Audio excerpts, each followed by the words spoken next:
Bismillahirrahmanirrahim. Assalamualaikum warahmatullahi wabarakatuh.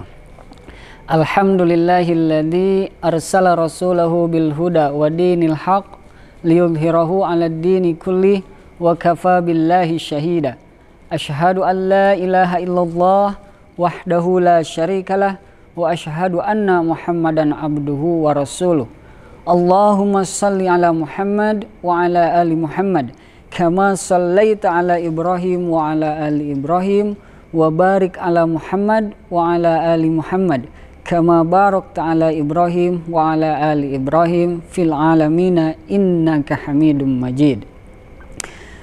Hadirin yang dirahmati Allah, mari kita panjatkan puji dan syukur kita kepada Allah Subhanahu wa taala. Kita diberi kenikmatan keimanan, kita diberi kenikmatan kesehatan, sehingga kita senantiasa bisa beribadah kepadanya. Salawat dan salam semoga tercurah limpahkan kepada Nabi kita, kepada Rasul kita Muhammad Sallallahu Alaihi Wasallam. Tak lupa juga kepada keluarganya, kepada para sahabatnya, kepada para pengikutnya, termasuk kita sampai akhir zaman. Hadirin yang dirahmati Allah, dari zaman Nabi Adam alaihissalam ke Nabi Idris, Nabi Nuh, Nabi Soleh, Nabi Zulkifli, dan sampai ke nabi-nabi, sampai kepada Nabi Muhammad, banyak sekali kalimat-kalimat di antara mereka yang dikenal oleh manusia. Tapi di antara banyaknya kalimat itu ada banyak kalimat yang sudah hilang. Di antara kalimat yang masih dikenal sampai saat ini, dikenal sampai Nabi Muhammad, turun kepada para sahabat, turun kepada para tabi'in, turun kepada tabi'ut tabi'in, dan sampai kepada kita, Rasulullah Shallallahu Alaihi Wasallam bersabda, Inna mimma adrakan nas min kalamatin nubuwatil ula. Di antara kalimat-kalimat yang dikenal oleh manusia dari zaman nabi-nabi terdahulu, apa bunyi kalimatnya? Bunyi kalimatnya ini pendek, singkat, tapi memiliki makna yang cukup luas. Bunyi kalimatnya adalah Inna mimma adrakan nasi min kalamatin nubuwatil ula idza lam tastahyi fa'al ma syi'ta.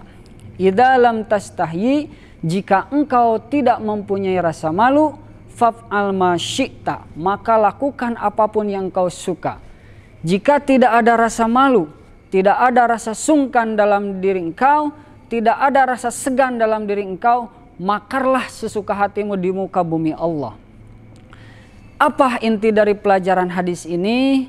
Hadis ini mengajarkan kepada kita bahwa ketika kita mengikuti risalah Nabi, maka kita harus mempunyai rasa malu. Inilah yang sudah hilang sekarang. Banyak orang yang sudah tidak mempunyai rasa malu, sehingga dengan mudahnya mereka melakukan maksiat-maksiat. Adapun rasa malu yang mereka punya adalah ketika mereka ditanya kenapa seorang perempuan belum berhijab, kenapa seorang perempuan tidak menutup aurat, maka mereka menjawab malu karena saat ini mereka hanya ingin berpoya-poya, mereka hanya ingin tampil dengan modis, malu kalau berkerudung, mereka merasa ketinggalan zaman. Itu bukan malu, itu adalah al-haya al-mazmum, malu yang tercela.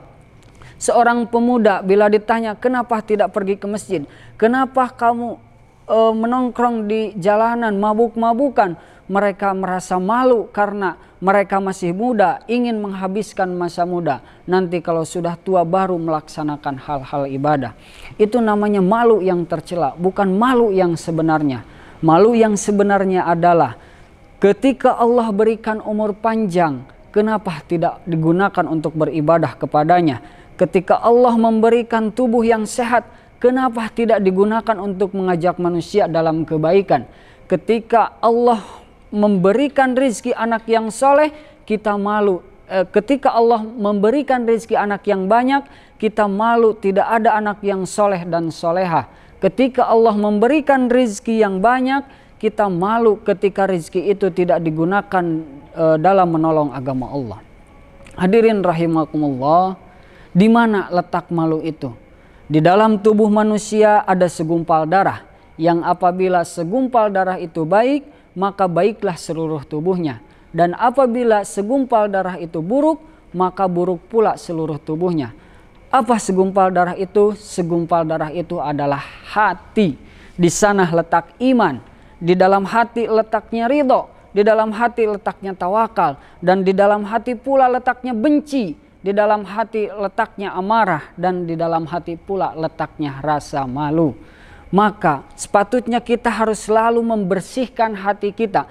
Bersihkan dari sifat-sifat yang buruk, bersihkan dari sifat-sifat yang jelek. Bersihkan dari sifat dengki, dari sifat hasud, dari sifat sombong, sifat takabur, sifat riya. Bersihkan. Lalu kalau sudah bersih, maka isilah dengan hal-hal yang baik. Isi dengan tawadu. Isi dengan rasa kecukupan atas apa yang Allah berikan. Dan isi pula dengan rasa malu. Hadirin yang dirahmati Allah,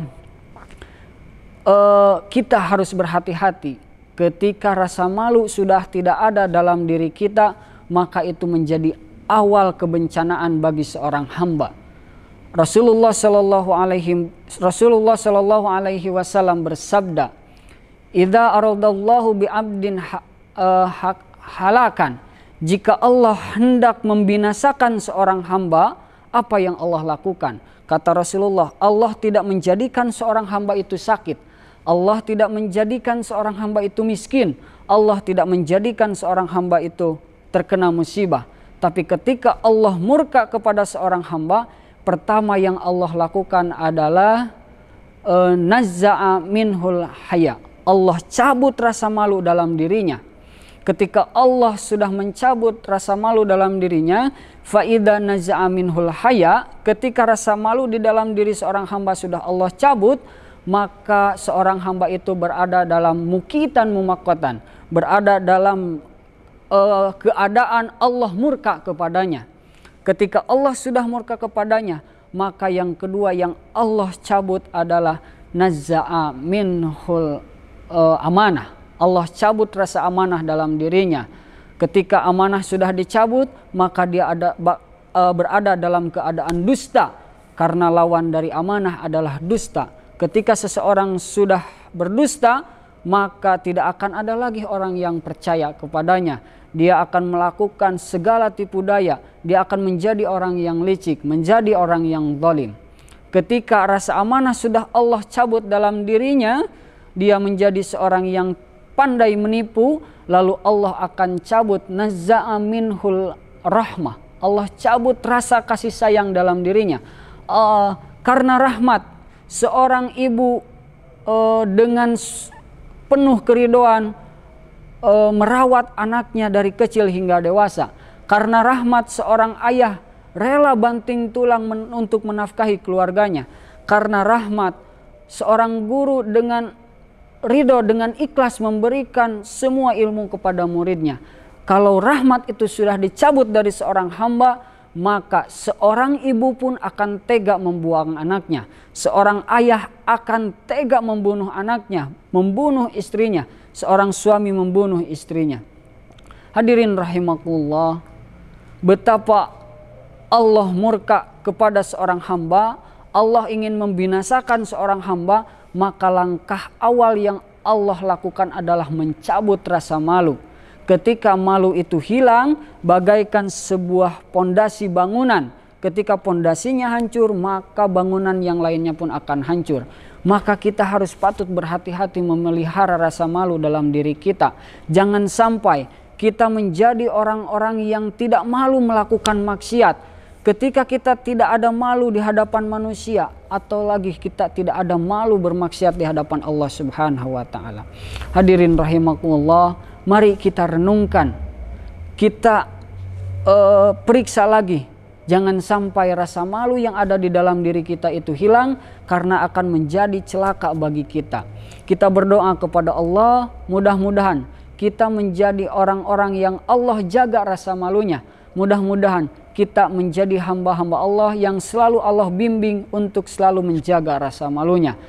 Billahi taufiq wal hidayah. Wassalamualaikum warahmatullahi wabarakatuh.